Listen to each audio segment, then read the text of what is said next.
السلام عليكم ورحمة الله وبركاته.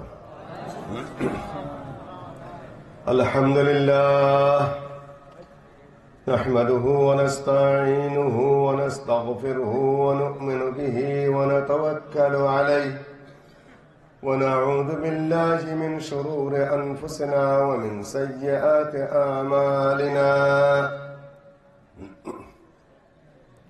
من يهده الله فلا مضل له ومن يضلل فلا هادي له وأشهد أن لا إله إلا الله وحده لا شريك له وأشهد أن محمدا عبده ورسوله.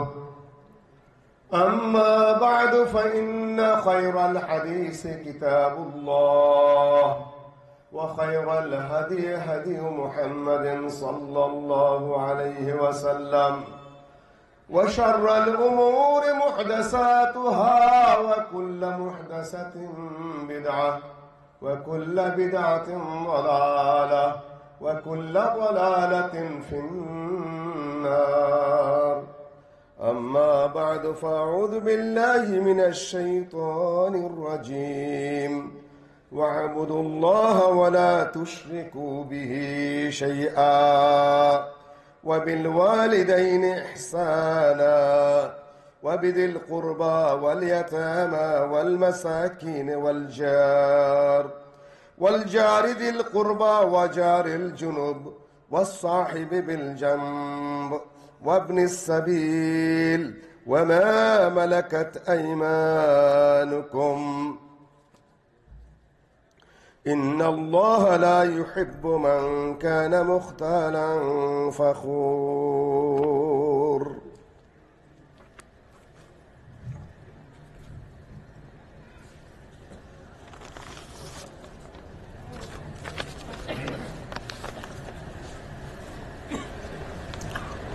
ময়মনসিংহ জেলার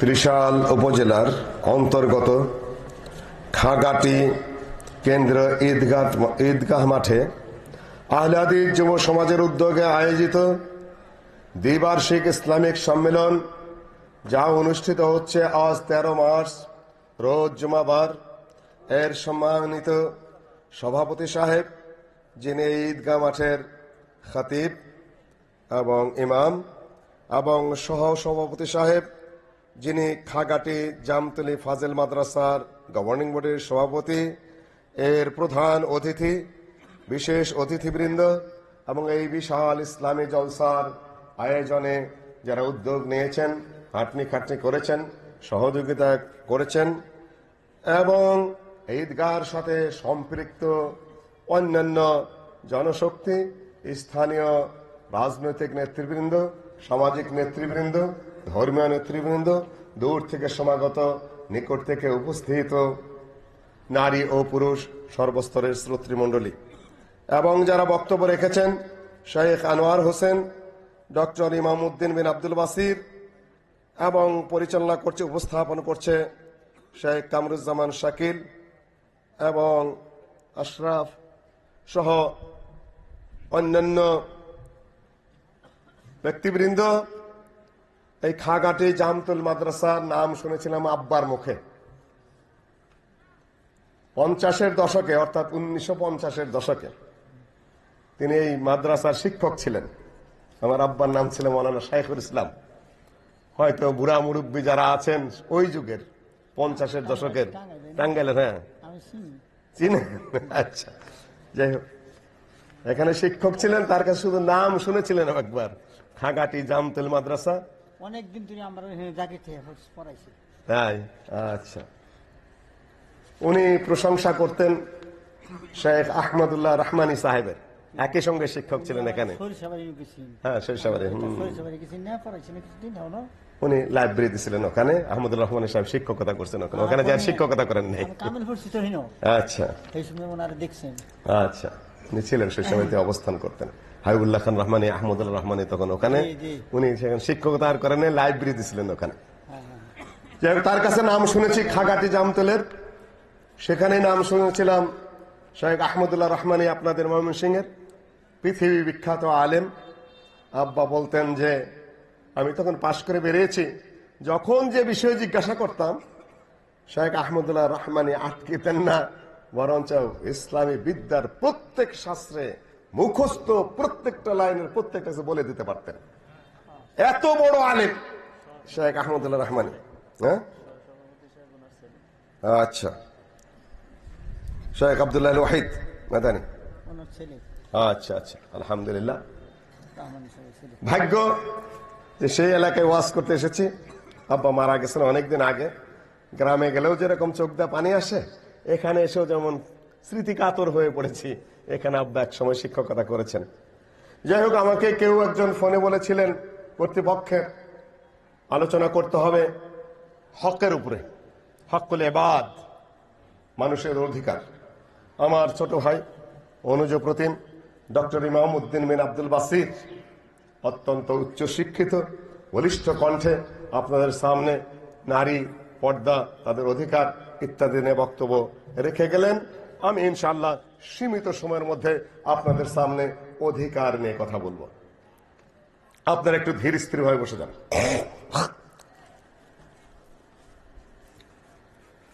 যেহেতু এখানে বিষয়বস্তু ভিত্তিক আলোচনা হচ্ছে, আমাকেও বলে দেওয়া হয়েছে, হয়তো কর্তৃপক্ষের একজন গুরুত্বপূর্ণ কেউই বলেছেন, তার আলোকে আমি আপনাদের সামনে সীমিত সময়, যারা বসে আছেন, খুব দীর্ঘ সময়তে আমরা আলোচনা করি না, সামান্য সময় আমরা আলোচনা করি।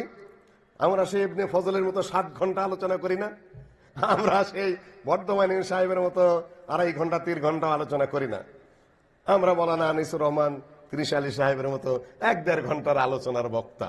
অত বড় মানের, অত উঁচু মানের বক্তা আমরা নই, অত বড় মানের, অত উঁচু মানের আলেমও আমরা নই। আমাদের যা টুটাফাটা কথা, আপনারা একটু বসে পড়েন। এসেই যখন পড়েছেন সীমিত সময় আলোচনা, দাঁড়িয়ে থাকলে ফজিলত পাবেন না, শুনবেন ঠিকই, ফজিলত পাবেন না। আর এসেই যখন পড়েছেন, তাহলে দাঁড়িয়ে থেকে লাভ কি? বসে পড়ুন। দাঁড়িয়ে থাকার মতো কোনো ফজিলত নেই, কোনো উপকার নেই, মাজা ঠ্যাং ঠ্যাং লেগে যাবে। আর রাত্রিটা এত সুন্দর, আলহামদুলিল্লাহ, ঠান্ডাও না গরমও না, ওয়াজ শোনার মতোই। আর এখন রাত তেমন কিছুই হয়নি। বগুড়ায় রাত শুরু হয় 12:30টার পরে, আর ঢাকায় তো 12টার পরে। প্রধান বক্তা হয়ে যতদিন যাই, 12টার আগে আর কোনোদিন কপালে জোটে না যে কিছু আলোচনা করি। তারা বসে থাকেন, নারীরা এবং পুরুষেরা। আপনারা এত সকাল সকাল কেন অস্থির হয়ে পড়েছেন তা আমি বুঝতে পারলাম না। আলহামদুলিল্লাহ, অভ্যাস করতে হবে। যে বক্তারা এসেছেন দূর দূরান্ত থেকে, এখানে আয়োজন করা হয়েছে, 2টো কোরআন হাদিসের আলোচনা হবে। আপনারা আলহামদুলিল্লাহ একটু সময় শুনবেন এবং আপনারা বাড়িতে চলে যাবেন। যদি এলাকার আলেম, কারি, হাফেজে ময়মনসিংহ 30 ভরপুর, আলহামদুলিল্লাহ। আমি আপনাদের সামনে একটি আয়াতে কারিমা তেলাওয়াত করেছি অধিকারের উপরে, হকের উপরে। আল্লাহ ওয়াহদাহু লা শারীকা লাহুর হক আছে, বান্দার হক আছে। যদিও আজকে আমি আল্লাহর হক নিয়ে কথা বলবো না, শুধুমাত্র বান্দার হক নিয়ে কথা বলবো। হক মানে হলো অধিকার, হক মানে হলো পাওনা, হক মানে হলো আপনার দিতে হবে সে জিনিসটা। সেই জিনিসটা কি তা কি আপনারা জানেন, বুঝেন? সবার হক আবার এক না। আল্লাহর হক, আল্লাহর বান্দাদের হক। আল্লাহর বান্দাদের মধ্যে প্রধান হক হলো আল্লাহর নবীর, তারপরে সাহাবীগণের হক, তারপরে আলেম ওলামার হক, সবচেয়ে বড় হক তারপরে হলো মায়ের হক, বাবার হক, পড়শির হক, দরিদ্রের হক, ইতিমের হক, স্বামীর হক স্ত্রীর উপরে, স্ত্রীর হক স্বামীর উপরে, স্বামী স্ত্রী মা এবং বাবা উভয়ের হক সন্তানের উপরে, সন্তানের হক বাবা মার উপরে, ইত্যাদি বিরাট লম্বা আলোচনা। শুধুমাত্র হক বলেছেন এর অর্থ এই না এটা খুব ছোট কোনো আলোচনা। প্রত্যেকটি হক যদি, এমনকি শাসকের হক প্রজাদের উপরে, প্রজার হক শাসকের উপরে, সেটা হচ্ছে বিরাট চ্যাপ্টার। সব নিয়ে আলোচনা করা যাবে না। সীমিত সময়ের মধ্যে আপনাদের ধৈর্য যদি অনুকূল হয়, তাহলে কোরআন এবং হাদিসের আলোকে আপনাদের সামনে আমি কয়েকটা হক মাত্র তুলে ধরবো ইনশাআল্লাহুল আজিজ। ওই সময়টুকুর জন্য আপনারা আউযু বিল্লাহি মিনাশ শাইতানির রাজিম পড়ে শয়তানকে বিতাড়িত করে দেন। আপনার সম্পর্কটা এখন আল্লাহর সাথে এবং এই মাটির সাথে, ঊর্ধ্বাকাশের সাথে এবং এখানে ডাইন বাম সংসার বাড়িঘর মোবাইল কোনো কিছুর দিকে আর দৃষ্টি দেওয়া যাবে না। এখন শুধুমাত্র আল্লাহ ওয়াহদাহু লা শারীকা লাহু এবং নবী মুহাম্মদ সাল্লাল্লাহু আলাইহি ওয়াসাল্লাম মানুষের জন্য মানুষের উপরে কি হকগুলা নির্ধারণ করেছেন সেগুলো আমরা কিভাবে পালন করব তার কয়েকটি উদাহরণ দিই, ইনশাআল্লাহ আমি আমার বক্তব্য শেষ করব। আল্লাহর হক নিয়ে যেহেতু আলোচনা করছি না, কিন্তু যেহেতু হক নিয়ে শুরু করছি, সুতরাং ওখান থেকে শুরু করে একটা হাদিস দিয়ে। মুআয বিন জাবাল রাদিয়াল্লাহু তাআলা আনহু আল্লাহ নবীর পিছনে বসা ছিলেন গাধার পিঠের উপরে। কিসের উপরে? গাধা কেমন যানবাহন জানেন? আজকালকার যুগে যেরকম একটা ভাঙ্গা সাইকেল, তাই না?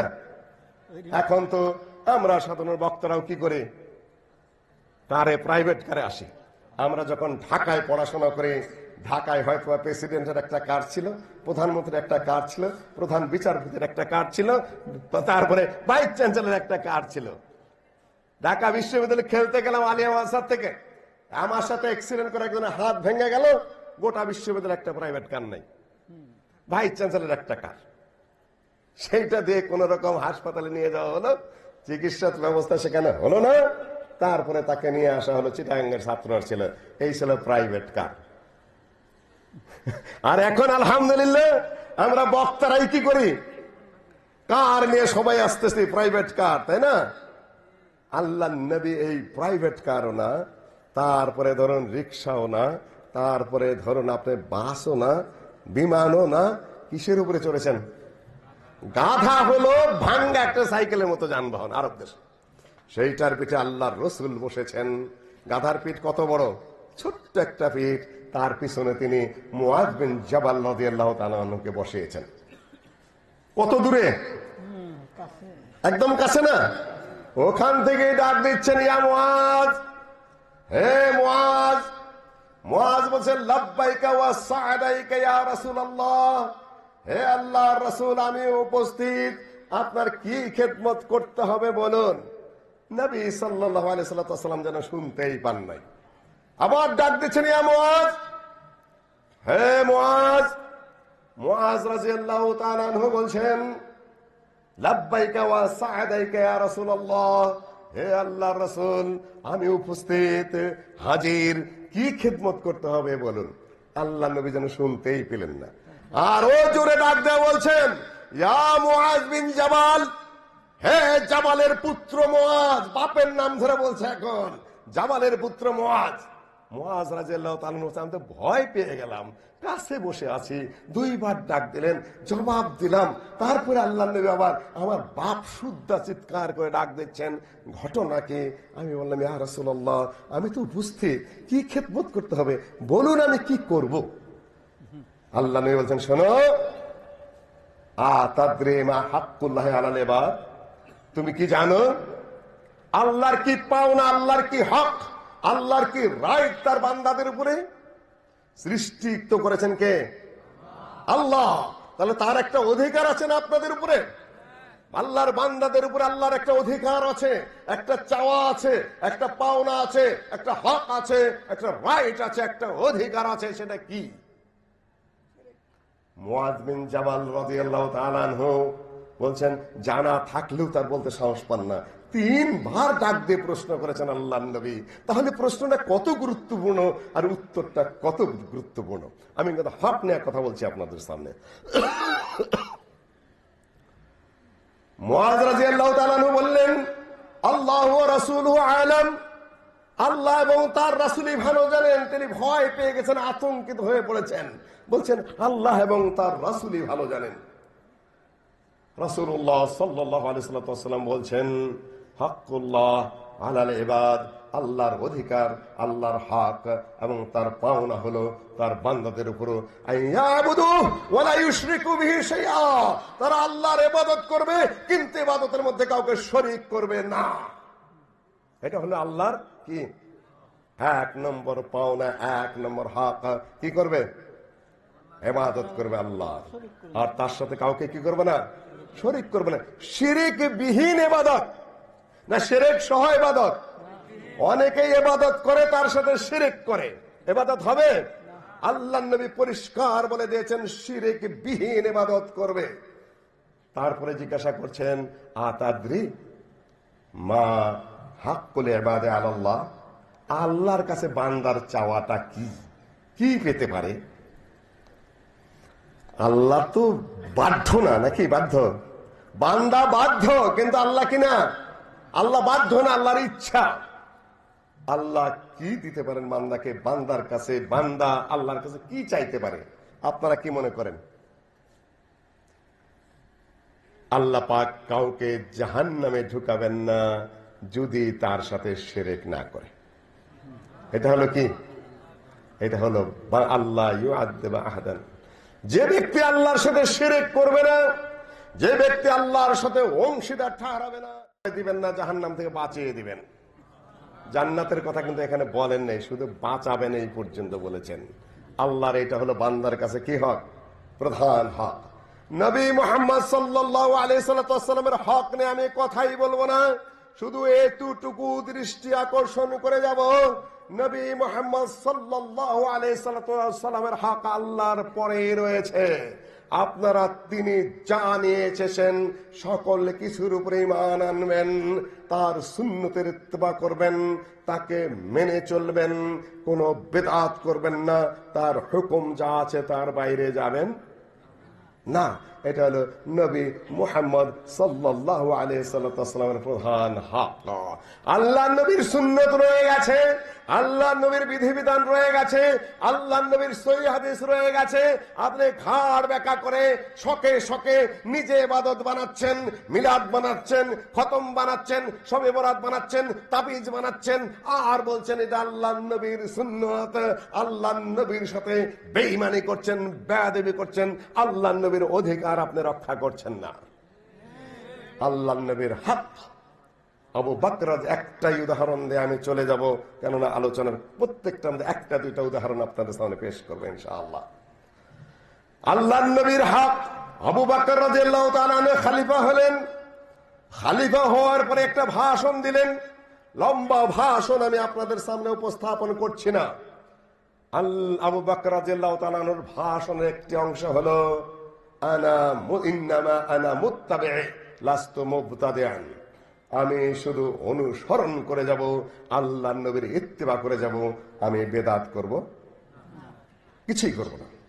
যা আল্লাহ নবী বলেছেন ঠিক তাই করে যাব। আল্লাহ নবীর মৃত্যুর সময় ওসামা বিন যায়েদ রাদিয়াল্লাহু তাআলা আনহুকে আল্লাহ নবী সীমান্ত যুদ্ধে পাঠিয়ে দিলেন, রেডি করলেন। ওসামা বিন যায়েদ দাস পুত্র, একজন ছোট মানুষ, অল্প বয়স্ক মানুষ, তাকে আল্লাহ নবী সেনাপতি নির্বাচন করলেন। বড় বড় সাহাবীগণ প্রতিবাদ করছেন, ছেলে মানুষ, কুরাইশ বংশের না, মদিনার মূল বাসিন্দা না, বাহির থেকে আসা উম্মে আইমানের পুত্র যায়েদ বিন হারেসা, তার পুত্র ওসামা বিন যায়েদ, এই দাস বংশের একটা কালো কুটকুটা, দেখতে ভালো দেখা যায় না, এইরকম একটা বাচ্চা ছেলেকে আপনি সেনাপতি বানিয়ে দিলেন। এত বড় বড় সাহাবীগণ থাকতে আল্লাহ নবী বললেন, তার বাপের ক্ষেত্রেও তোমরা এটাই বলেছিলে। যায়েদ বিন হারেসাকে যখন আমি মুতার যুদ্ধে সেনাপতি বানিয়েছিলাম, একই কথা তোমরা বলেছিলে। দাসপুত্র যায়েদ বিন হারেসাকে সেনাপতি কেন করলেন? আমি বলছি, যায়েদ বিন হারেসাই যোগ্য ছিল মুতার যুদ্ধে। আজকে এই বালকানের যুদ্ধে তার পুত্র ওসামাই যোগ্য হতে পারে। তার পূর্বপুরুষ দাস হতে পারে, তার চেহারা কালো হতে পারে, সে অল্প বয়স্ক বাচ্চা, কিন্তু আমি যোগ্যকেই সেনাপতি নিয়োগ করেছি। তোমাদের সকল সিনিয়র সাহাবী মুহাজির ওয়া আনসারীদেরকে তাকে মেনে চলতে হবে। আল্লাহ নবী মৃত্যুবরণ করলেন এই অবস্থায়। সৈন্যবাহিনী সেখানে আটকে গেল। আল্লাহ নবীর মৃত্যু হয়ে গেছে, তার শেষ মৃত্যুর যে জানাজা তো আর সালাত আকারে পড়া হয় নাই, যার যার মতো দোয়া করেছেন। এই অবস্থায় তো সেনাবাহিনী মুভ করতে পারে না। সেনাবাহিনী দাঁড়িয়ে গেল, ওখানে গতি পথে দাঁড়িয়ে গেল। আল্লাহ নবীর ইন্তেকালের পরে তারা দোয়া কালাম পড়ে শেষ করলেন। আবু বকর রাদিয়াল্লাহু তাআলা আনহু খলিফা নির্বাচিত হলেন। তারপরে তিনি ভাষণ দিলেন, লম্বা ভাষণ। সেখানে অধিকার আসবে, সে একটা অধিকারের কথা, শাসক এবং প্রজাদের অধিকার নিয়ে আবু বকর রাদিয়াল্লাহু তাআলার ভাষণের ওই অংশটুকু শোনাবো, যদি আজকে আমি সময় পাই। সময় তো উপস্থিতি জ্ঞান নিয়ে যেতে হবে মাথায়। বললেন যে আমি বেদাত করব না, নতুন কিছু করব না, নবী সাল্লাল্লাহু আলাইহি সাল্লাম যেভাবে যা করেছেন আমি তাই করব। জটিল একটা কথা আপনাদের এখানে শুনিয়ে যাই, এটা আপনাদের কাছে নতুন হবে। তাই আবু বকর রাদিয়াল্লাহু তাআলা খলিফা হলেন, দেশে বিদ্রোহ শুরু হয়ে গেল। একদল বলছে আমরা যাকাত দেব না, সালাত আদায় করব। আল্লাহ নবী বলছেন যে সালাত আদায় করবে, যাকাত দেবে না, আমি তার বিরুদ্ধে জিহাদ ঘোষণা করলাম, তাদেরকে আমি দমন করে ছাড়বো। আল্লাহ নবীর যুগে যে ব্যক্তি যাকাত দিতে আর আমার কাছে যাকাত দেবে না, আল্লাহ নবীর সেই নীতি লঙ্ঘন করবে, তাকে আমি ছাড়বো না, তাকে আমি শিক্ষা দিয়েই ছাড়বো। লাউ মানাউনি ইকালান আও ইনাকান কানু ইউদ্দুনহু ইলা রাসূলিল্লাহি সাল্লাল্লাহু আলাইহি ওয়াসাল্লাম লা কাতালতু। আল্লাহ নবীর যুগে কেউ যদি একটা ভেড়ার বাচ্চা বা ছাগলের বাচ্চা বা ভেড়া বা ছাগলের রশি, যেটা আল্লাহ নবীর কাছে যাকাত দিত, সেইটাও যদি আমাকে না দেয়, ছাগল দেয়, ছাগলের দড়ি না দেয়, ওই দড়ির জন্য আমি জিহাদ ঘোষণা করব। তুমি দিবা না মানে? আল্লাহ নবীর যুগে যেটা ছিল সেটা দিতেই হবে। বিদ্রোহ ঘোষণা করলো, আমরা সালাত আদায় করব, যাকাত আদায় করব না। আরেক দল বলল, নবী যখন মারা গেছে এখন আমরা ধর্মান্তরিত হয়ে যাই, মুরতাদ হয়ে গেল আরেক দল নবুয়তের দাবি করে বসলো, বড় বড় নবী সব। চতুর্দিকে বিদ্রোহ এবং বিশৃঙ্খলা। এই মুহূর্তে আবু বকর রাদিয়াল্লাহু তাআলা কি করবেন? উনি প্রথম বললেন, আমার প্রথম কাজ হলো ওসামার বাহিনী পাঠিয়ে দেওয়া বালকার যুদ্ধে। সাহাবীগণ বললেন যে এতগুলা বিদ্রোহ শুরু হয়েছে, যাকাত দিচ্ছে না, তারা বিদ্রোহ করছে, মুরতাদ হয়ে যাচ্ছে, নবুয়তের দাবি করছে, এই বিশৃঙ্খল পরিস্থিতির মধ্যে আপনি ওই বাহিনী যে পাঠাবেন, ওই বাহিনী না পাঠিয়ে যদি আপনি ওই 6-7 হাজার যাই থাক সৈন্যবাহিনী, সেগুলো যদি এখন মদিনায় নিয়ন্ত্রণ করা দরকার বিদ্রোহীদেরকে দমন করার জন্য, আপনি ওগুলা পাঠিয়ে দিলে তো আরো দুর্বল হয়ে পড়বে মুসলিম রাষ্ট্র। ওরা এসে তো সব দখল করে নিবে, তছনছ করে ফেলবে মুসলিম রাষ্ট্র। আবু বকর রাদিয়াল্লাহু তাআলা বললেন, তোমরা কি বলছো? যদি ওরা মদিনা দখল করে নেয়, আমি যদি মৃত্যুবরণ করি, সাহাবীরা যদি সবাই শাহাদাত বরণ করেন, আল্লাহর নবীর স্ত্রীরা যদি শাহাদাত বরণ করেন, তারপরে যদি কুত্তায় তাদের লাশ খায়, তারপরেও আমি আল্লাহর নবী যে বাহিনী পাঠিয়েছিলেন সেটাকে আমি এই মুহূর্তেই পাঠাবো, এক মুহূর্তের জন্য দেরি করব না। কেন? আল্লাহর নবী পাঠিয়েছেন, ওটা সেটাকে আমি স্টপ করবো না, থামিয়ে দিব না, ওইটাই আমি আগে পাঠাবো, যা হয় হবে। আল্লাহর নবীর ইত্তেবা করাই আমার কাজ।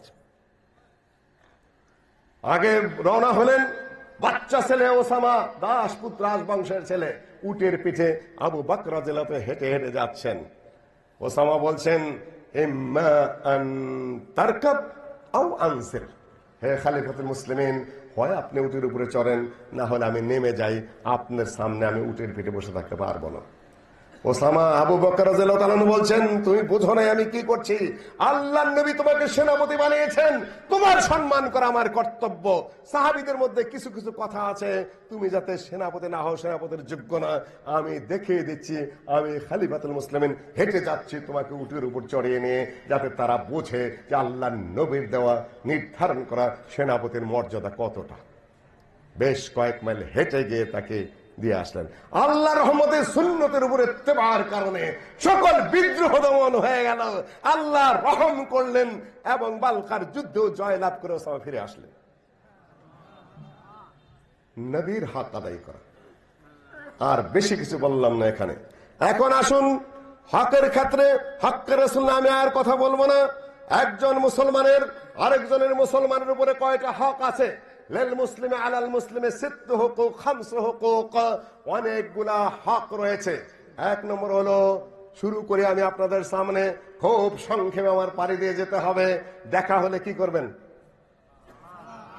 আসসালামু আলাইকুম বললেন, সালাম দেওয়া বলা হয় সুন্নত, ওয়া আলাইকুম আসসালাম বলা কি ওয়াজিব। ওয়া আলাইকুম আসসালামু আলাইকুম ওয়া রাহমাতুল্লাহ, আসসালামু আলাইকুম বললেন, কয়টা নেকি হলো? 10টা নেকি হয়ে গেল।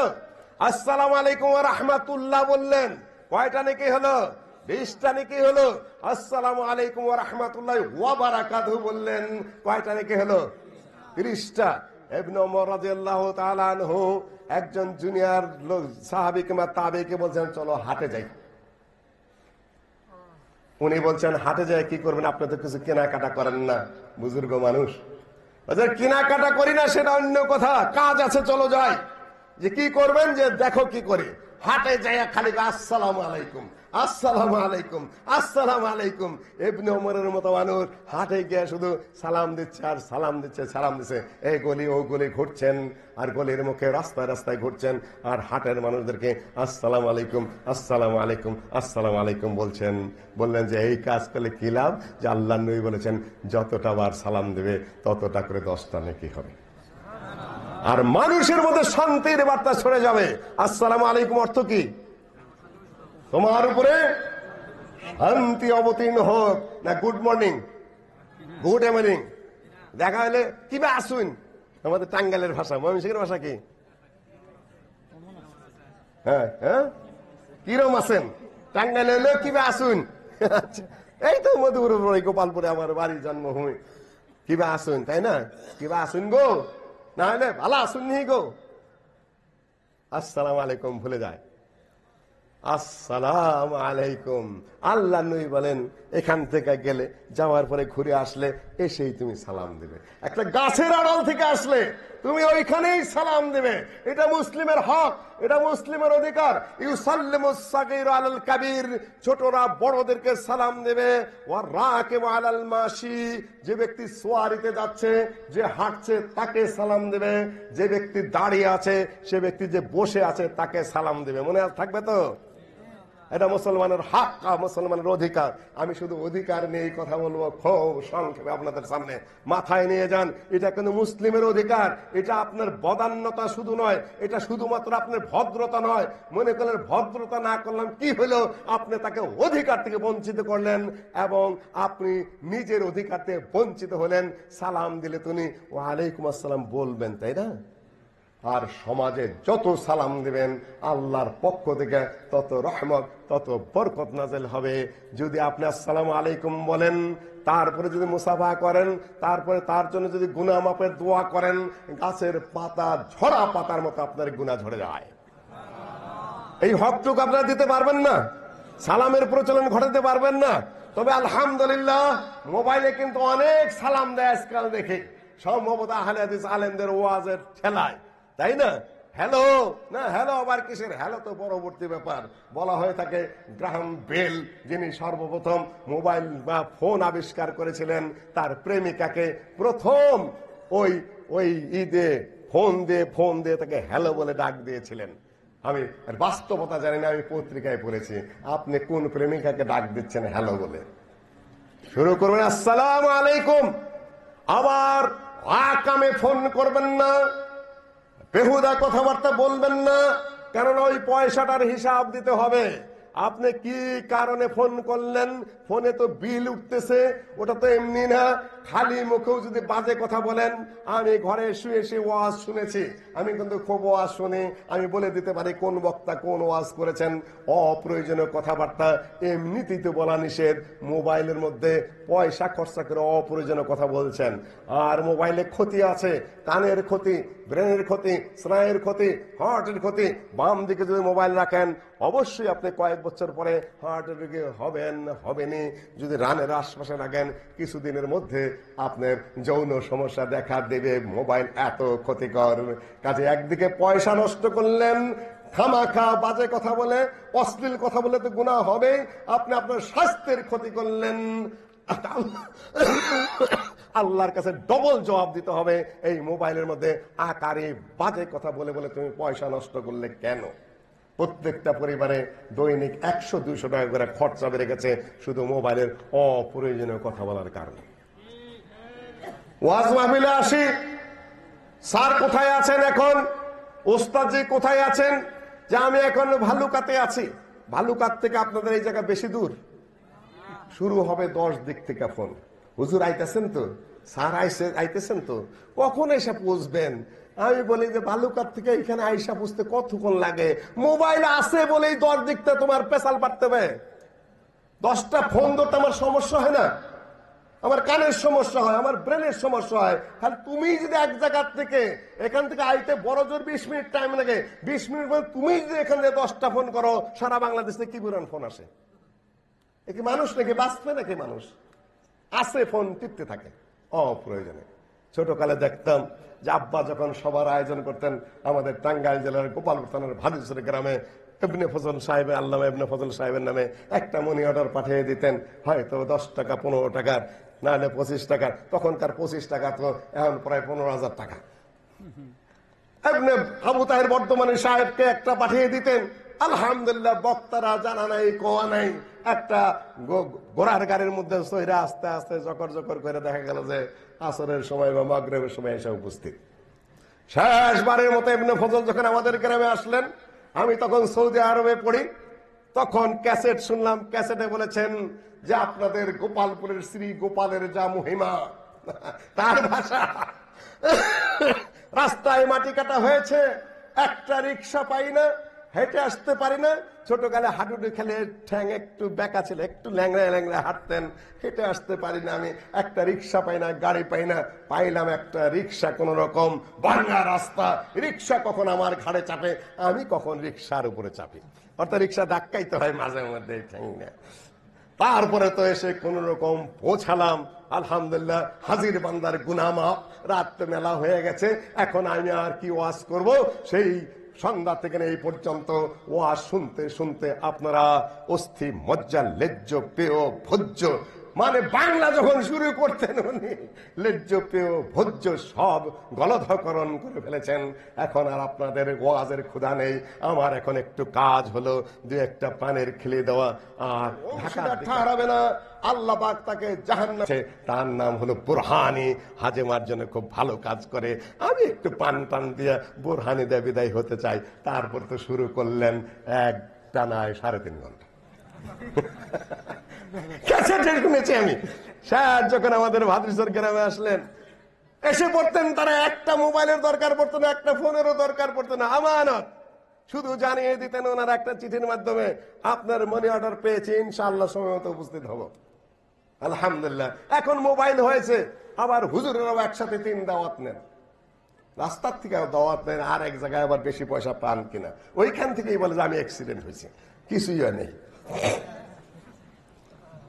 দেখলে তাদের দেখে আমার মনেও থাকে না। বড় বড় হুজুররা কেদানি করে না, বা বহুত তাকওয়া পরহেজগারির চোটে আঠে না, দুনিয়া ভিজে ফেলান তাকওয়া পরহেজগারি দেয়া। তুমি ডেট নিয়েছো, তোমার আশা এটা আমানত, তোমার মনে থাকে না কেন?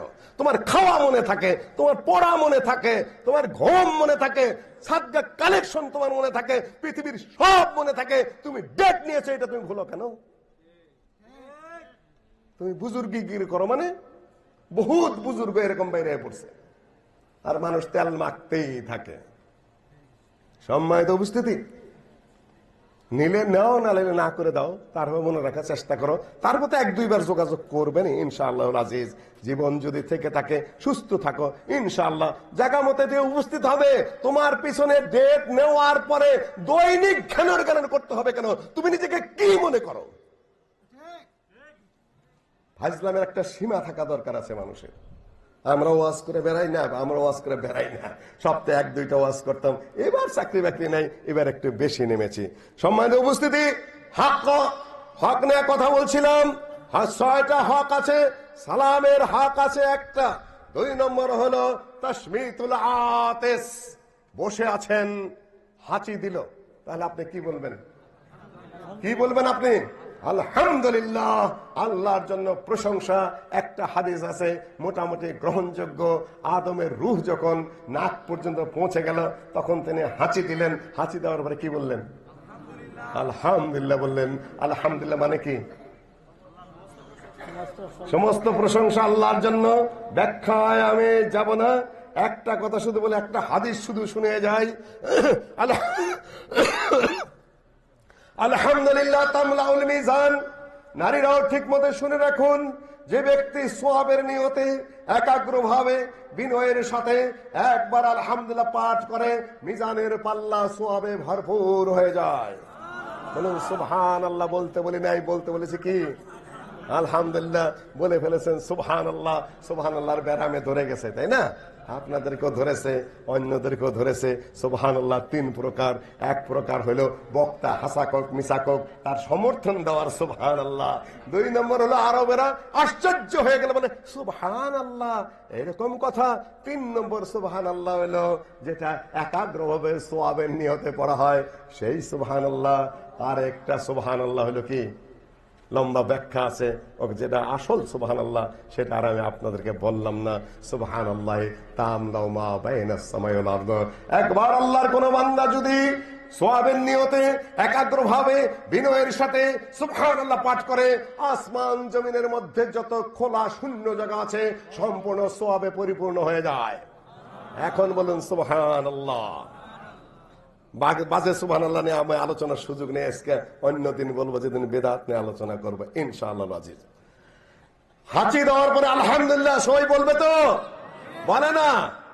খুচ্চু কইলা হুচ্চু কইয়া তারপরে ফুটফুট করে নাকটা মুইছে কিংবা এরকম করে চুপ করে বয়েছে। মুসলমানের সন্তান, তোমার যে এখানে আলহামদুলিল্লাহ বলতে হবে এটা তুমি জানো না?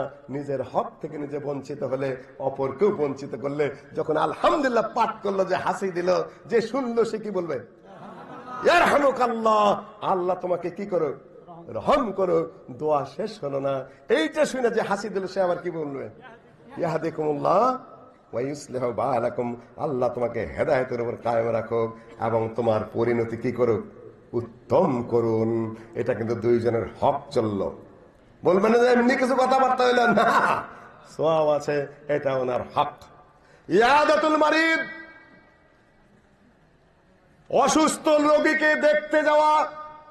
যে ব্যক্তি অসুস্থকে দেখতে যায় তার বিরাট সওয়াব হয়। যে ব্যক্তি, পরেরটা পরে বলছি, অসুস্থকে দেখতে যাবেন অনেক সওয়াব হবে, এটাকে বলা হয় ইয়াদাতুল মারিদ।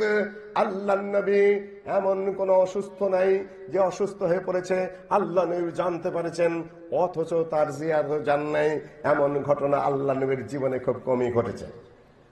এক মহিলা মসজিদে নববী পরিষ্কার পরিচ্ছন্ন করত, সহিহ বুখারীর হাদিস। মসজিদ পরিষ্কার করতেন। মা ও বোনেরা যদি পারেন পর্দা সহকারে মসজিদ পরিষ্কার পরিচ্ছন্ন করবেন, লোকদের আড়ালে করবেন, খুবই ফজিলতের কাজ। না জায়েজের কিচ্ছু নেই এখানে। আল্লাহ নবীর যুগে একজন মহিলা মসজিদ ঝাড়ু দিত এবং কিছু ধূপ ধুনা খুশবু সেখানে ছড়িয়ে দিতেন। আল্লাহ নবী দেখলেন যে এই মহিলা নাই।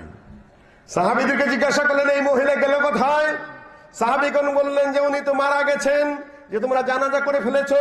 ইয়া রাসূলুল্লাহ, রাত্রিতে মারা গেছে, আপনাকে আর ডাকি নাই, কষ্ট দেই নাই, আমরা তার জানাজা করে ফেলেছি। আল্লাহ নবী বললেন যে হায় তোমরা কি করলে, এই মহিলার জানাজা তো আমি পড়তে চেয়েছিলাম, কবরটা দেখিয়ে দাও।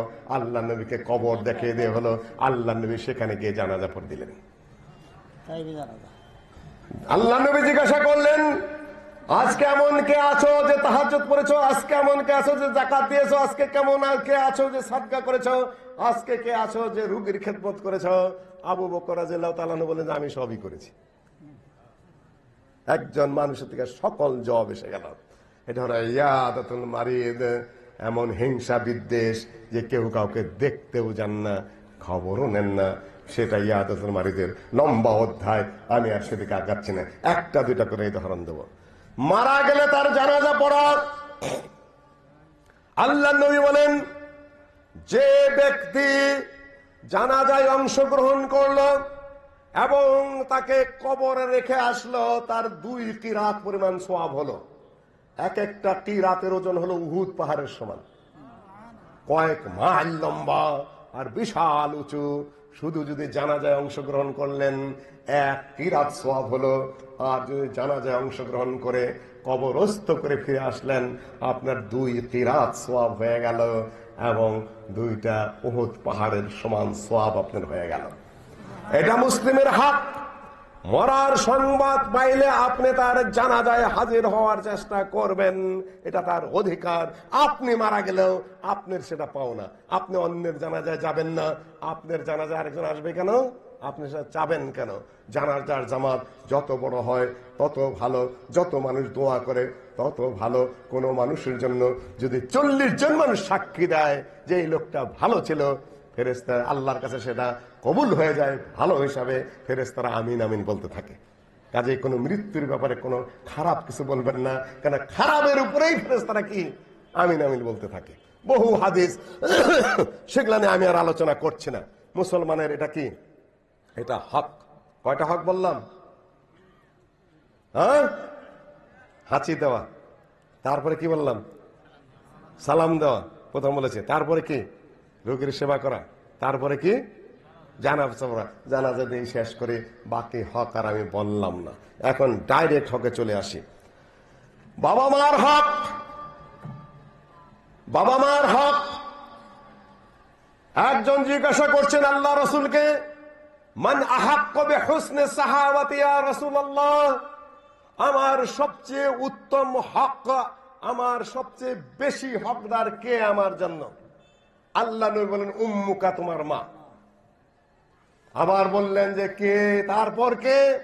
আল্লাহ নবী বললেন তোমার মা। তারপরে বললেন যে তারপরে হকদার কে? আল্লাহ নবী বললেন যে তোমার মা। তারপরে বললেন যে তারপর কে?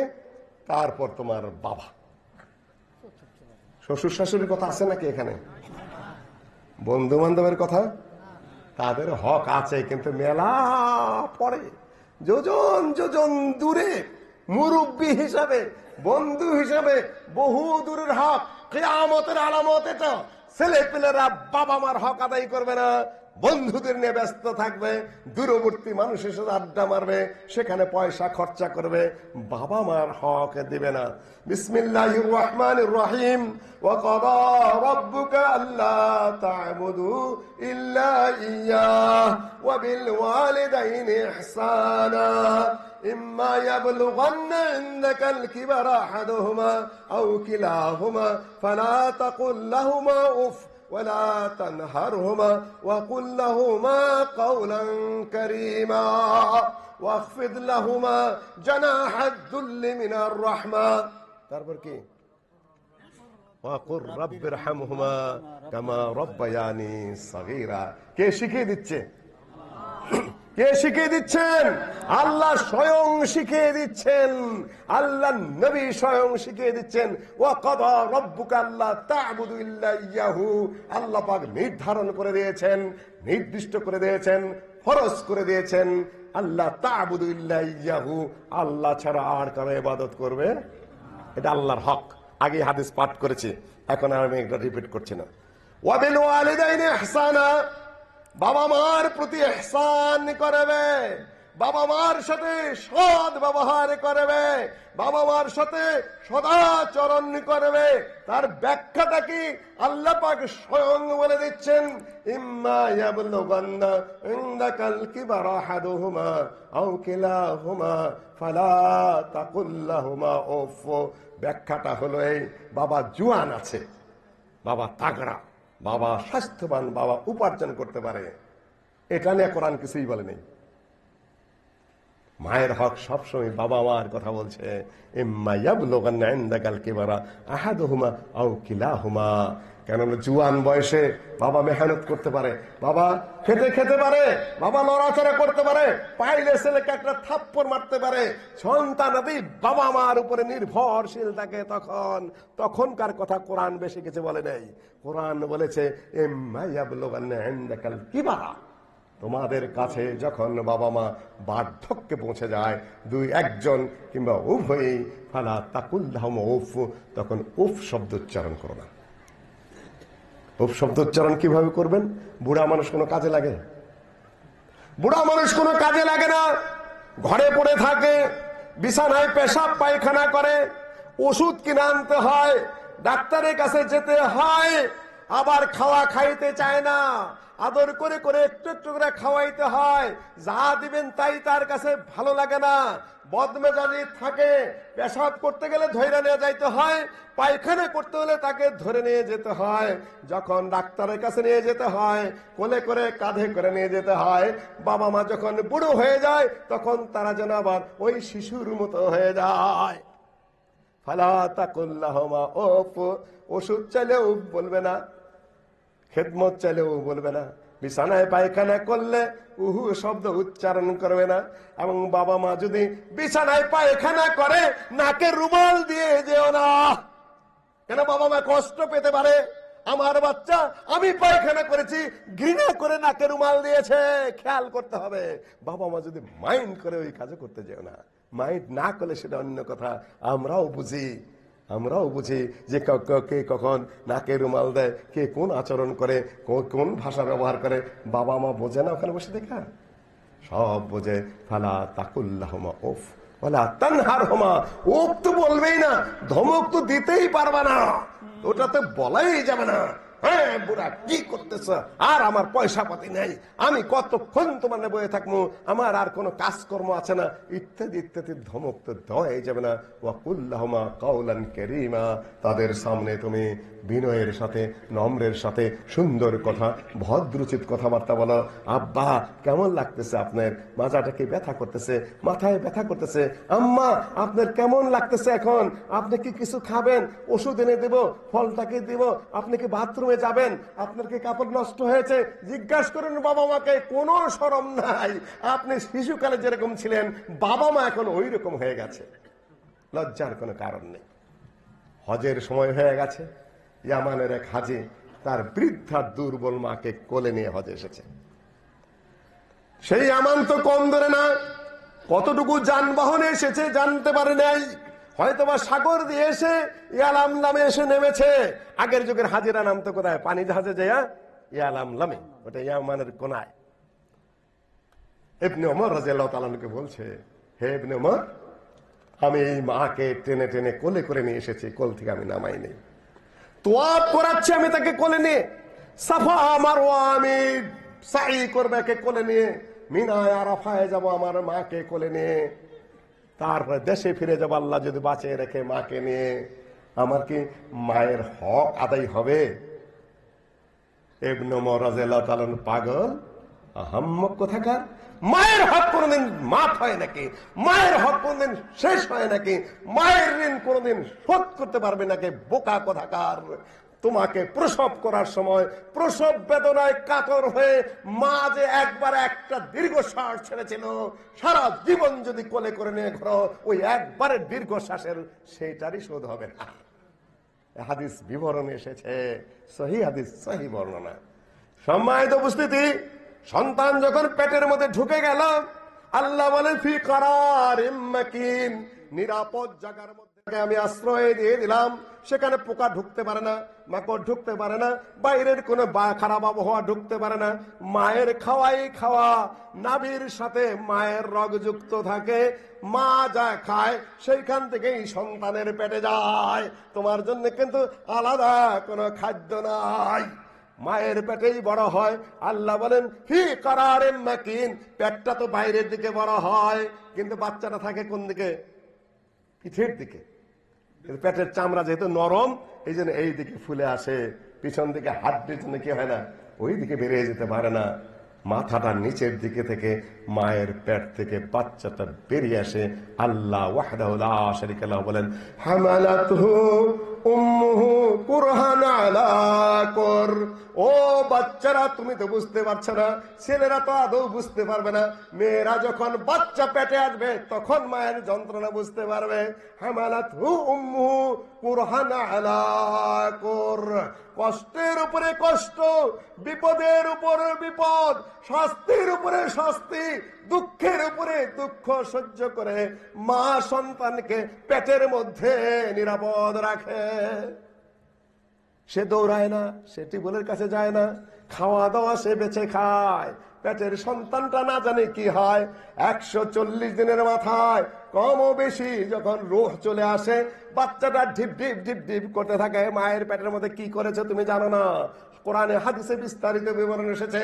যেহেতু আরো কয়েকটা হকের উপর আমি দৃষ্টি আকর্ষণ করব, আজকে শুধু এইটুকু তোমাদের কাছে বলে যাই, মায়ের পেটের মধ্যে তুমি যখন দেহ ছিলে, দেহটা যখন নোৎফা থেকে আলাকা হলো, আলাকা থেকে মুদগা হলো, কম বেশি 120 দিন যখন হয়ে গেল, আকাশের দিক থেকে এই দেহের মধ্যে রুহটা সংযুক্ত হয়ে গেল, তখন বাচ্চাটা আস্তে আস্তে ঢিপ ঢিপ টিপ টিপ করতে থাকে।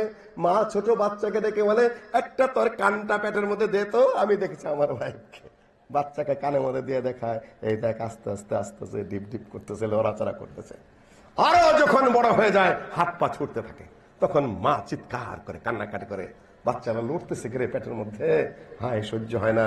বাচ্চা যখন লড়ে পেটের মধ্যে লড়াচড়া করে, মায়ের কলজা ছিঁড়ে যায় ব্যথায় বিষে, বমি আসতে থাকে, কিছুই খাইতে পারে না 2-3 মাস পর্যন্ত, কিছুই সহ্য হয় না। আল্লাহর কি ইচ্ছা, বাচ্চা পেটে যাও মানেই হলো বমি আর বমি, অরুচি ধরে যায়। লেবু দিয়ে, সুপারি দিয়ে, লেবুর পাতা দিয়ে আর অন্যান্য অ্যান্টিভমিটিন খেয়ে খেয়ে কোন রকম মা তার স্বাস্থ্য টিকে রাখে। তারপরে নিজেকে, এই মাটাকে চুষে চুষে তুমি মায়ের পেটের মধ্যে খেয়েছ কত মাস? 9 থেকে 10টা মাস। হামালাতহু উম্মুহু কুরহান আলা কুর। আল্লাহ বর্ণনা করে দিয়েছেন কষ্টের উপরে কষ্ট, দুঃখের উপরে দুঃখ, শাস্তির উপরে শাস্তি, অসুবিধার উপরে অসুবিধা। এক কাইতে শুলে কষ্ট হয়, আরেক কাইতে মা আবার সতর্ক থাকে, কোন কাইতে শুলে আমার পেটের বাচ্চাটা শান্তিতে থাকবে, নিরাপদে থাকবে। মা শুধু এই ভাবনাই করতে থাকে। তোমরা তো কিছুই বোঝো না। সম্মানিত শ্রোতৃমণ্ডলী, وحمله وفصاله 30 شهرا, পেটের মধ্যে থাকার সময়, তারপরে আবার দুগ্ধ পান, সব মিলে কত মাস? 30 মাস। সর্বোচ্চ কত মাস? হামলুহু ওয়া ফিসালুহু 30 শাহরা। তুমি পেটের মধ্যে থাকলে, একটা সময় আসলো, প্রসবের সময় এসে গেল। এই যে বেদনা কতবার যে উঠে আর কতবার যে থামে, যতবার বেদনা উঠে মায়ে মনে করে এই প্রসব বেদনা বোধে উঠলো, কতক্ষণ পরে বেদনা থেমে যায়, মার প্রস্তুতি আবার বন্ধ হয়ে যায়, প্রসব বেদনায় কাতর হয়ে যায়, ঘন্টার পরে ঘন্টা লাগে। অনেকের প্রসব বাচ্চা বের হয় না, বাচ্চা ভিতরে মারা যায়, অনেক সময় বাচ্চা জীবিত চলে আসে, পরপর মা মারা যায়। এখন তো অনেক ভালো ভালো চিকিৎসার ব্যবস্থা হয়েছে। আগে যখন ধাত্রী মাতারা মাকে বাচ্চা প্রসব করাতো, তখন বহু মা মারা যেত। কি পরিমাণ চিৎকার যে পারত, 10-12 বাড়ি দূর থেকে আমরা চিৎকার শুনতাম। এখন তার তোমরা শোনো না।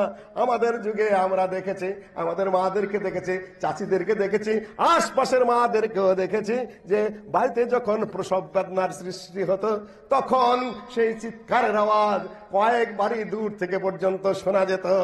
তারপরে যখন বাচ্চা হয়ে ওয়া ওয়া ওয়া ওয়া চিৎকার করতো, কয়েকবারই দূর থেকে শোনা যেত, আমরা শুনতাম। তখন বুঝলাম যে আল্লাহ রহম করেছে, মাটা বেঁচে গেল, সন্তানটা পৃথিবীতে চলে এসেছে। আল্লাহ বলেন সুম্মাস সাবিলা ইয়াসসারা, আমি পথ প্রশস্ত করে দিয়েছি। নাহলে বাচ্চাটার আকৃতি যে পরিমাণ, মায়ের পেট থেকে কোনোদিন বের হওয়ার কথা নয়, বের হওয়ার মতো উপায় নাই। আল্লাহ বলেন আমি রাস্তা প্রশস্ত করে দেই, পিচ্ছিল করে দেই, পিচ্ছিল পদার্থ দিয়ে আমি মায়ের পেট থেকে বাচ্চা বের হওয়ার ব্যবস্থা করে দেই, না হলে বাচ্চা পেটে আটকা থাকতো। এত কষ্ট করে মা তোমাকে পেটে ধারণ করেছেন। তখন সলিমুল্লাহ নওয়াব, সলিমুল্লাহ ঢাকার নওয়াব, মায়ে যা অভিযোগ করলো সন্তান আমাকে ভাত দেয় না, বলে যে নিয়ে আসো সন্তান। সাথে সাথে কলসির মধ্যে পানি ভৈরা ঘাড়ের মধ্যে বান্ধে দিলেন, বলে যে 9 মাস দাঁড়ায় থাকবে।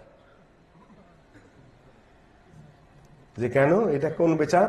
যে তোর মায়ের, তোর পেটের মধ্যে, তোর মায় তার পেটের মধ্যে তোকে 9 মাস ধারণ করেছে, কম ও বেশি 9 মাস ধারণ করেছে। তোর মায় তো তোকে টু শব্দ করে নেই, আজকে তোর গলার মধ্যে পানি সহ কলসি ঝুলিয়ে দিলাম, 9 মাস দাঁড়িয়ে থাকবে। পরে একটা মিউচুয়াল আপোষের মাধ্যমে সেটা মীমাংসা করে দিলেন। বাচ্চা তওবা করে, আগের যুগের মাধ্যমের বিচার ছিল ভালো, নিজেদের বুদ্ধিতে ভালো ভালো বিচার করে দিতেন, শায়েস্তা হয়ে যেত, শাসন হয়ে যেত। এখন তো সবই দুষ্ট, সবই ফাজিল, অধিকাংশই পাজিল। তারাই মায়ের 14 গোষ্ঠী উদ্ধার করে থুয়েছে, ওরা হয়ে গেছে আবার নেতা। ওরা আবার কিসের ন্যায় বিচার করবে? 2 দিন পরে যদি আবার ইলেকশনের স্লোগান না দেয়, অমকের চরিত্র ফুলের মতো পবিত্র, তোমার আমার মার্কা হোক্কা হোক্কা, এবারকার নির্বাচনে হোক্কাই যাবে, কই হোক্কা হোক্কা করবে কারা? ওই কিয়া হুয়া হোক্কা হুয়া করতে গেলে তো বিচার করা যাবে না। সময় তো পরে ভাই পুলিশেও ধরে না, বেটাইলা চাটনি একটা দেয়, কি চাটনি? ঘোড়া চাটনি। 2 দিক থেকে এইদিকে সাইডা তুইছে, মাথার উপরে চুল রেখে দিছে, হেলমেট তো পরেই না, 3 জন এক মোটর সাইকেলে চলে যায়। তখন ট্রাফিক পুলিশ গেলে অন্যদিকে তাকায় থাকে যে এইটারে ধরে আবার কাল চাকরি আড়াই কিনা ধরে খেলে আমাদের মতো বুড়া মানুষ। আরে ভাই, আমরা জোরে চালাইতে পারি মোটর সাইকেল, হেলমেট আমার মাথায় আছে, কোথাও অ্যাক্সিডেন্ট করার সাধ্য আমার আছে, আমার মতো বয়সের মানুষের। আমরা সাবধানে চালাই, ওনারা খালি আমাদেরকে এসে ধরে, আর ওইগুলা যখন যায় তখন আরেক দিকে তাকায় থাকে। দুনিয়ায় শায়েস্তা করবেন, খালি পেশাল পারলে হবে? বাস্তবতা তো আছে। সন্তান কোলে এসে গেল, হামালাত উম্মু কুরহান আলা কুর ওয়া হামলুহু ওয়া ফিসালু 30 শাহরা। মায়ের হাত হলো তোমার দোলনা, মায়ের বুক হলো তোমার খাট, মায়ের কোলে তুমি বড় হলে তারপরে কি কি হলো তা তো সবই জানো। পেশাব মায়ের কোলে, পায়খানা মায়ের কোলে, খাওয়া মায়ের বুকে। এইভাবে তুমি কোন রকম বড় হলে, আর বড় হয়ে গিয়েই কি করলে? মায়ের হক আর এখন খেয়াল নাই। মায়ের খেদমত করো না, মায়ের সেবা করো না, মায়ে কোনো কিছু চাইলে তুমি দাও না। বুড়ো হয়ে গেছে, মাকে তুমি খাবার দাও না। বাবার প্রতি একই অবস্থা, বৃদ্ধ বয়সে তারা বৃদ্ধ আশ্রমে তারা আশ্রয় গ্রহণ করে।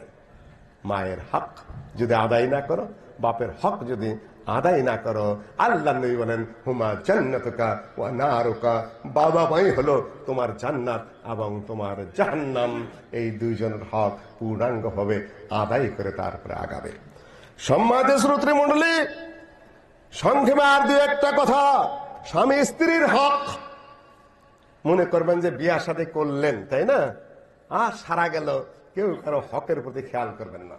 বিদায় হজ্জের ভাষণে আল্লাহ ভাষণ দিলেন, ইস্তাউসু বিন নিসায়ে খায়রা, হে পুরুষেরা নারীদের সাথে সদাচরণ করবে, ভালো ব্যবহার করবে। ফাইন্নাকুম আখাযতুমুহুন্না বিআমানিল্লাহ, আল্লাহর আমানতে তোমরা তাদেরকে ঘরে এনেছো। কোন ডিস্ট্রিক্টের? ময়মনসিংহের ছেলে তুমি, টাঙ্গাইলের, তারপরে তোমার ফরিদপুরের, কিংবা ওই উত্তর অঞ্চলের শেরপুরের, কিংবা চাঁপাইনবাবগঞ্জের, সিলেটের কোন জেলার একটা মেয়েকে তোমার বাড়িতে নিয়ে এসেছ। সেই মেয়েটা আখাযতুম বিআমানিল্লাহ, তোমার আমানতে তোমার ঘরে ঢুকেছে। ওয়াস্তাহলালতুম ফুরুজাহুন্না বিকালিমাতিল্লাহ, আল্লাহর কালেমা দ্বারা তার গুপ্তাঙ্গকে তুমি হালাল করেছো। ওয়ালাহুন্না আলাইকুম রিজকুহুন্না ওয়া কিসওয়াতুহুন্না বিল মা'রুফ, তাদের অধিকার হলো, তাদের হক হলো, তাদেরকে খাওয়া পরা থাকার ব্যবস্থা করবে তোমরা সৎভাবে।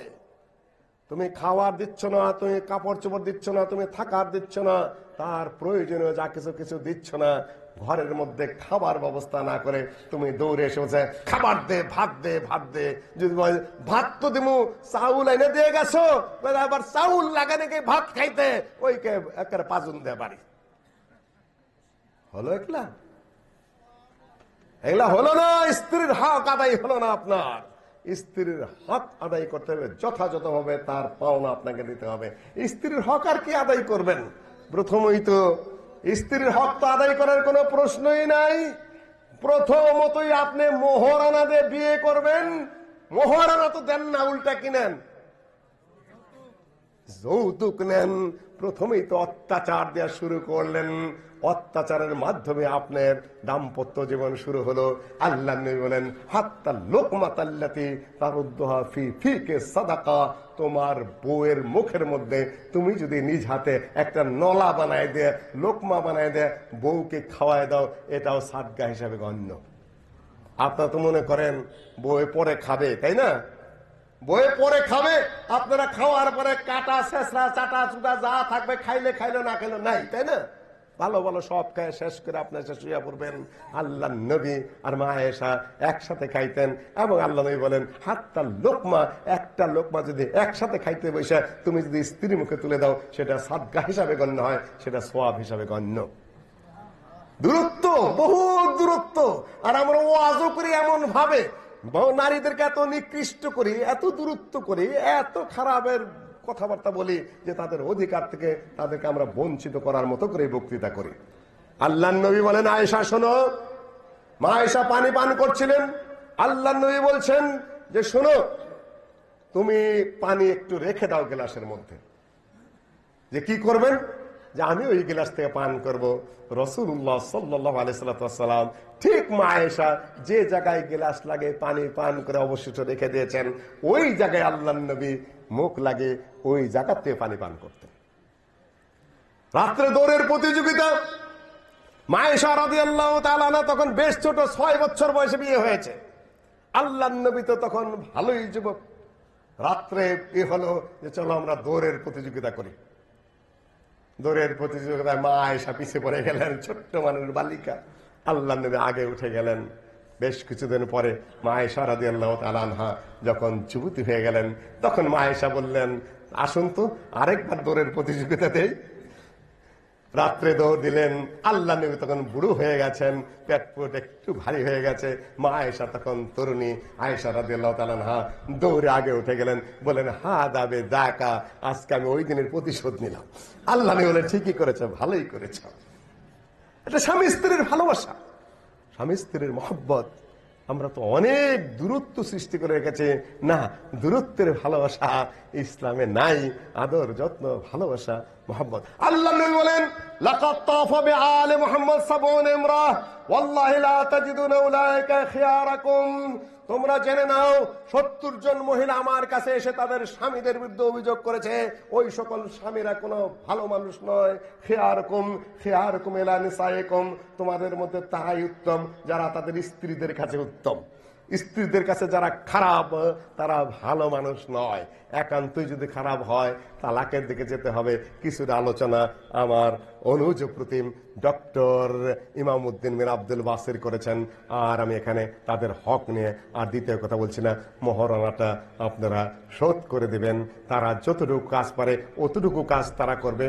অমানবিক খাটনি তাদের খাটাবেন না। আপনারা উপার্জন না করে তাদের কাছে খাওয়া চাবেন না। আর সময় মতো এসে খাবেন। রাত 12টা 1টার সময় পথে ঘাটে গাঞ্জা খেয়ে আইসা তারপরে দরজা ধাক্কাধাক্কি করবেন না। আপনি একজন ভালো মুসলিম হতে পারেন। আর নারীদের কর্তব্য হলো আল্লাহ ইউতিয়ান্না পুরুষাকুম আহাদান তাকরাহুনাহু, ভিন পুরুষকে তোমরা কোন ধরনের আশ্রয় দিবে না। মুগীবাত, ঘরে যদি পুরুষ না থাকে, স্বামী না থাকে, কোন যুবক দূরাত্মীয় যার ঘরে প্রবেশ করার অধিকার নাই তাকে ঘরে প্রবেশ করতে দিবে না। তার সাথে কথাবার্তা বেশি বলবে না। ওয়াকুলনা কাওলাম মারুফা, ঘরে নাই সাধারণ কথা বলে তাকে বিদায় করে দিতে হবে। ঘরে বসে ভাই আসেন না কেন, আপনি বিয়ে হিসাবে আসেন না কেন, অমুক না কেন, তমক না কেন, ফের ফের ফের ফের খামাকা বেহুদা পেচাল পারা হারাম রয়েছে স্বামীর অনুপস্থিতি, সম্পূর্ণরূপে হারাম। মুগীবাত বলা হয় একে। স্বামী ঘরে নাই, মাহরাম ঘরে নাই, আপনি পেশাল শুরু করে দিয়েছেন ভিন পুরুষের সাথে। এখন তো মোবাইলের বরকতে নাউযুবিল্লাহ মিন যালিক দুনিয়া শুদ্ধ কথাবার্তা বলছেন। পথে ঘাটে এমন প্রেম আলাপ শুরু করেছেন। আজকে দেখলাম আপনার ময়মনসিংহের এক নেত্রী আসতেছে, কোথায় থেকে ঘুরে এসেছে, স্বামী সাথে নাই। যা বুঝলাম অন্য দেশ দিয়ে ঘুরে আসলেন। নাউযুবিল্লাহ মিন যালিক, তার কোনো মাহরাম সাথে নাই। ছুটে ছুটে গপ্প করতে করতে আসছেন। হারাম আপনি নেত্রী হন বা যাই হন। পুরুষরা তাদের সাথে আপনি স্লোগান দিয়ে ঘুরছেন। মাঠে ঘাটে হাটে হাটে আপনি ভোট কালেকশন করছেন। যার তার সাথে অফিসে বসে কথা বলছেন। আমি বলছি না যে আপনি জেনা করছেন, কিন্তু যা করছেন ওইটাই হারাম ইসলামে। কে আপনাকে অনুমতি দিয়েছে? ইসলাম আপনাকে অনুমতি দেয় নাই নেত্রী সেজে পথে পথে ঘুরবেন। আপনার নেত্রী পথে পথে ভোট কালেকশন করবেন, যেখানে সেখানে যার তার সাথে গপ্প করবেন। No never. আপনার ঘর, আপনার ঠিকানা হলো ঘরে। ওয়াকারনা ফি বুয়ুতিকুন্না ওয়ালা তাবাররাজনা তাবারুজাল জাহিলিয়াতিল উলা। আমি বলছি না মহিলারা আদৌ নেত্রী হতে পারবে না। রাষ্ট্রের প্রধান নির্বাহী হতে পারবে না, ছোটখাটো দায় দায়িত্ব মহিলারা পালন করতে পারবে না। এটা আমি বলছি না, পর্দা সহকারে যদি পারে তাহলে সেটা করতে পারে, কিন্তু যা চলছে মাঠে মাঠে আপনি ছবি দিয়ে রেখেছেন, আপনি মহিলা একজনের বউ আরেকজনের মা, আপনার মাথা খোলা মুখ খোলা ছবি রাস্তায় ঝুলিয়ে রেখেছেন। আপনার লজ্জা নেই, আপনার শরম নেই? আপনি একজন মুসলিম মহিলা, গন্ধা রাজনীতি, পচা রাজনীতি এসে আমাদের মা বোনদের ছবি এখন রাস্তায় রাস্তায় ঝুলছে। আল্লাহর গজব করে না আসবো না মানে এত ছবি? আল্লাহর রহমতের ফেরেশতা ঘরে ঢোকে না, আর রাস্তায় ঝুলে তুইছেন। সেই দেশে আল্লাহ রহমতের ফেরেশতার কত থাকবে? সম্মানিত উপস্থিতি, হক, স্বামীর হক রক্ষা করবেন। যার সাথে কথা বলা পছন্দ করে না তার সাথে আপনি কথা বলবেন না, অন্যকে পাত্তা দিবেন না, অন্যের সাথে চুটে কোনোদিন গল্প করতে যাবেন না। স্বামীর যা প্রয়োজন তা আপনি মেটাবেন। স্বামীর যদি দৈহিক প্রয়োজন থাকে, আপনাকে তার বিছানায় ডাকছে, আপনি শুধু ওজোর আপত্তি করছেন, এখানে ওখানে ঘুরছেন, সারা রাত পর্যন্ত ফেরেশতারা আপনার উপর লানত করতে থাকবে। স্বামীর দৈহিক প্রয়োজন হলে আপনাকে সেখানে যাইতেই হবে। আবার স্বামী স্ত্রী অসুস্থ, আপনি জোর করেই যাতা করতে যাবেন, এটা হলো আবার অমানবিক আচরণ, এটা আপনারা করতে যাবেন না। এই দুইটা বলেই আমি সংক্ষেপে, বাচ্চা কাচ্চাদের হক রয়েছে, বাচ্চা কাচ্চাদের উপরে আবার বাবা মার হক রয়েছে। বাচ্চা কাচ্চাদের হক আছে বাবা মার উপরে। তাদের খাদ্য দিতে হবে, পানীয় দিতে হবে, তাদের শিক্ষার ব্যবস্থা করতে হবে। প্রথম অধিকার হলো তাদের একটা ভালো নাম রাখবেন। তার অধিকার কি? সে তো শিশু, সে তো জানে না, সে তো বোঝে না, তার নাম কি রাখবেন? মার্বল না ফুটবল না লেলিন না স্টেলিন, সবুজ না লাল না নীল, কি নাম রাখবেন? আব্দুর রহমান, আব্দুল্লাহ কিংবা অর্থবোধক ভালো নাম রাখবেন। আপনি একটা খারাপ নাম রাখলেন মানে তাকে তার অধিকার থেকে বঞ্চিত করলেন। আকিকা দিবেন 7 দিনের দিন, না হলে যখন পারেন তখন দিবেন। আপনি আকিকা করছেন না, আপনি ম্যারেজ ডে করছেন আর আপনি বার্থডে পালন করছেন, তাই না? হেভি বাথরুম মোমবাতি জ্বালাচ্ছেন। আপনি তো ইহুদি, খ্রিস্টান এবং কাফেরদের কালচার যেখানে সন্তানের অধিকার নষ্ট করছেন, এটা তো তার অধিকার ছিল না। তাকে আপনি প্রথম কোরআন তেলাওয়াত শিখাবেন। ইকরা বিসমি রাব্বিকাল্লাযী খালাক, খালাকাল ইনসানা মিন আলাক, ইকরা ওয়া রাব্বুকাল আকরাম। আপনি সন্তানকে প্রথম রব চিনাবেন। রব চিনালেন না, কোরআন চিনালেন না, হাদিস চিনালেন না, আদব আখলাক শিখালেন না, এমনকি ডান হাতে খাওয়াটাও শিখালেন না। আপনি সন্তানকে বিসমিল্লাহ বলে খাইতে হবে সেটাও শিখালেন না। খাওয়ার পরে আলহামদুলিল্লাহ বলতে হবে সেটাও আপনি শিখালেন না। পায়খানা কিভাবে করতে হবে সেটা শিখালেন না। পেশাব কিভাবে করবে সেটা শিখালেন না। ডান কাত হয়ে শুইতে হবে, আপনার পাশে শুচ্ছে আপনার সন্তান, সেটাও শিখালেন না। আল্লাহুম্মা বিসমিকা মুতু ওয়া আহইয়া বিসমিকা রাব্বি ফাগফির লি যামবি, সেটাও শিখালেন না। আলহামদুলিল্লাহিল্লাযী আহইয়ানা বা'দা মা আমাতানা ওয়া ইলাইহিন নুশুর, সেটাও শিখালেন না। আপনি তাকে প্রতিটা হক থেকে বঞ্চিত করলেন। বুড়া বয়সে তাকে আবার ওইদিকে যাইতে হয়। অনেকে নারীদেরকে, সন্তানদেরকে বঞ্চিত করেন, বিশেষ করে কন্যাদেরকে। আপনি মারা যাবেন, মরার আগে সম্পদ কাকে লিখে দিয়ে গেলেন? সব ছেলেদেরকে লিখে দিয়ে গেলেন, তাই না? নারীদেরকে কি করলেন? বঞ্চিত করলেন কন্যা সন্তানদেরকে, তাই না? আর আপনি গেলেন কোথায়? আপনি কবরে না জাহান্নামে গেলেন। হক বঞ্চিত করে গেলেন আপনার কন্যাদেরকে। বৃদ্ধ হয়ে গেছেন, কিছু সোয়াব নেওয়া যাবেন কবরে, আপনার মাথার মধ্যে ইবলিস শয়তান চেপে বসলো। তখন আপনি মনে করলেন যে কন্যাদেরকে বঞ্চিত করে ছেলেদের নামে লেখা দিয়ে যায়, হস্ত করে আছি জান্নাতে জামুই। 3 প্রকারের ফাইল আছে আল্লাহর কাছে। হাদিসটা বলেই আমি আমার বক্তব্য শেষ করবো ইনশাআল্লাহ। আদ-দাওয়াবিন ইনদাল্লাহি সালাসা। কয় প্রকারের ফাইল আছে আল্লাহর কাছে? কলেজে, ইউনিভার্সিটিতে, থানায় ফাইল আছে না? 3 প্রকারের ফাইল আছে। 1 প্রকারের ফাইল হলো আল্লাহ পাক মাফ করেন না, সেটা কোনটা? শিরক। 2 প্রকারের ফাইল, দ্বিতীয় প্রকারের ফাইল হলো লা ইয়াবু বিহি, আল্লাহ সেটা হিসাবেই ধরেন না। সেটা কি? একদিন নামাজ বাদ পড়ে গেছে, একদিন সিয়াম বাদ পড়ে গেছে, কখনো হয়তো আল্লাহর হক দানটা করতে পারেন নাই। আল্লাহর কাছে তওবা করলেন, কি করলেন? আল্লাহ মাফ করে দেবে। আল্লাহ বলে আমি এটা হিসাবেই ধরি না। আমার বান্দা আমার কাছে গুনাহ করেছে, আমার হক লঙ্ঘন করেছে, আমার কাছে মাফ চেয়েছে, আমি এটা মাফ করে দিলাম, আমি হিসাবেই ধরি না। মা ইয়াবা বিকুম রব্বি লাউলা দুআউকুম ফাকাদ কাযাবতুম ফাসাউফা ইয়াকুনু লিসামা। 3 নম্বর হলো আল্লাহ বলেন এটা আমি আমার দায়িত্বে নেই না। সেটা হলো বান্দার হক। বান্দার হক আমি মাফ করি না, বান্দার হক আমি মাফ করি না। মানুষের পাওনা যদি থেকে থাকে, তাহলে মান কানা ইনদাহু মাজলামা, যদি কারো পাওনা থাকে সাথে সাথে পৃথিবীতে জীবন থাকতে শেষ করে নেবেন। ওই দিন আসার পূর্বে, যেদিন সিংহালা ছাগল, সিংহা ছাড়া ছাগলকে গুতা দিয়েছে, আল্লাহ পাক কি করবেন সেদিন? যেটার সিংহা নাই ওইটার মাথার মধ্যে সিংহা দিয়ে দেবেন, ওইটা আবার এটাকে কি করবে? গোটা দিন একটা গুতা দিয়ে দেবে। জুলাহা বলা হয়। সিংহালা ষট, সিংহা ছাড়া গাভীকে গুতা দিয়েছিল, গাভীর মাথায় সিং বসিয়ে দেওয়া হবে। এইটাকে কি করবে? আবার গুতা দিয়ে দেবে, শেষ হয়ে যাবে। আর পাপী বান্দারা তখন কি বলবে? ইয়া লাইতানি কুনতু তুরাবা। যখন দেখবে যে মানুষের অধিকার আমি দিয়ে আসি নাই, সাংখ্যাত জাহান্নামে যেতে হচ্ছে, গরু ছাগলের মতো গুতাগুতি দিয়ে আল্লাহ শোধ করে দিচ্ছে, তারা মাটি হয়ে যাচ্ছে। আল্লাহ, আমি যদি মিটে যেতে পারতাম।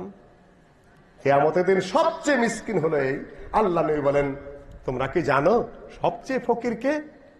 আসহাবের আমল মাল্লা দিনার ওয়ালা দিরহাম, যার দিনার নেই, যার দিরহাম নেই, টাকা পয়সা নেই। আল্লাহ নবী বলেন যে না, বিশাল সোয়াবের বোঝা নিয়ে হাজির হবে। পাওনাদাররা এসে যাবে, দারাবানি হাজা, আমাকে একটা থাপ্পড় দিয়েছিল, আল্লাহ নেকি নিয়ে যা। আমাকে আমার ধন সম্পদ মেরে দিয়েছিল, আইল ঠেলে নিয়েছিল, আমার হক দেয় নাই, দুস্থতার গম মেরে খেয়েছিল, আমার সম্পদ লুণ্ঠন করেছিল। বলবো যে সোয়াব থেকে নিয়ে যাও। আর একটু কমে যাবে, একটা একটু করে দাবিদার আসতে থাকবে। আস্তে আস্তে যত নেকি নেকি হজ করেছে, সালাত আদায় করে, সিয়াম করেছে, নেকি ঢের থেকে হক আদায় করতে করতে শেষ। তারপরে যখন আরো হকদার আসবে, পাওনাদারের গুনাটা ওর কান্দে চাপতে থাকবে। শেষ পর্যন্ত বিশাল সোয়াব নিয়ে ও জাহান্নামে চলে যাবে। হক পৃথিবীর বুকে আপনাকে দিয়ে যেতে হবে। শেষ হক একটা বলে যাই, রাজনৈতিক হক। 1 মিনিটের মধ্যে বলে যাই। ওইটা কে সিডি লিখছি? আচ্ছা, এটা দেখতেছি। দুনিয়ার বুকে যারা দায়িত্বশীল আছেন, তাদের নাগরিকদের উপর হক রয়েছে। নাগরিকদের হক রয়েছে, দায়িত্বশীলের উপরে বেশি কথা বলবো না। নির্বাচনের হক, অন্যের হক মেরে দিয়ে যদি ভোট চুরি করেন কি হবে? এই হক আল্লাহর কাছে জবাব দিতে হবে কিনা? যে যে দল করেন, যে যে মত করেন, আমার বলে দেওয়া কর্তব্য, কারো একটা ভোট যদি কেউ জাল করেন, অন্যায় করেন, চুরি করেন, কিয়ামতের দিন ভোটের বাক্সনে আপনাকে হাজির হতে হবে। লেকুল্লে গাদিরিন লাওয়াউনি ইয়াউমাল কিয়ামা। কিয়ামতের দিন প্রত্যেক গাদ্দার, প্রত্যেক প্রতারক, প্রত্যেক জালেমের সামনে ওই জুলুমের পতাকা উড়বে। আপনি গরু চুরি করেছেন, গরু কান্দে বসে হাম্বা হাম্বা করবে। উট মেরে দিয়েছেন, উটের রোগা হবে, গরুর সোগা হবে। ভেড়া কান্দে চড়ে ভ্যা ভ্যা করতে থাকবে। যদি যত বড় নেতাই হন, যত বড় যাই হোক না কেন, কিয়ামতের দিন কিন্তু আপনার এটারও জবাব দিতে হবে। মনে করেন না যে আপনি বাঁচতে পারবেন। কাজেই মানুষের হক নিয়ে আজকে আলোচনা ছিল। আমি যেহেতু আমাদের 12টার মধ্যে বক্তব্য শেষ করতে হবে, আমি আমার বক্তব্য সংক্ষেপে হকগুলার উপরে আপনাদের দৃষ্টি আকর্ষণ করে আমার বক্তব্য শেষ করছি। ইতিমের হক আছে, আম্মাল ইয়াতিমা ফালা তাকহার ওয়া আম্মাস সাইলা ফালা তানহার। ইতিমের হক দিয়ে দিবেন। আল্লাহ নবী বলেন, আনা ওয়া কাফিলুল ইয়াতিম কাহাতাইনি ফিল জান্নাতি ইয়াউমাল কিয়ামা। আমি এবং ইতিমেরা তর্জনী আঙ্গুলি আর মধ্যমা আঙ্গুলের মধ্যে যতটুকু দূরত্ব, অতটুকু দূরত্বে জান্নাতে অবস্থান করব। এতিমকে ধমক দিবেন না, এতিমের সাথে খারাপ ব্যবহার করবেন না। এতিমকে খাইতে দেবেন, পড়তে দেবেন, তার ধন সম্পদ অন্যায় ভাবে লিখে নেবেন না। বহু চাচারা এতিমের হক অন্যায় ভাবে লিখে নিয়ে যায়, হক মেরে খায়, সোজা জাহান্নাম, বাঁচার কোনো উপায় নাই। ইতিমকে লালন পালন করবেন। যখন সে যুবক হয়ে যাবে, বুঝতে পারবে, তখন তার মাল, সম্পদ সব তাকে বুঝিয়ে দিয়ে দিবেন।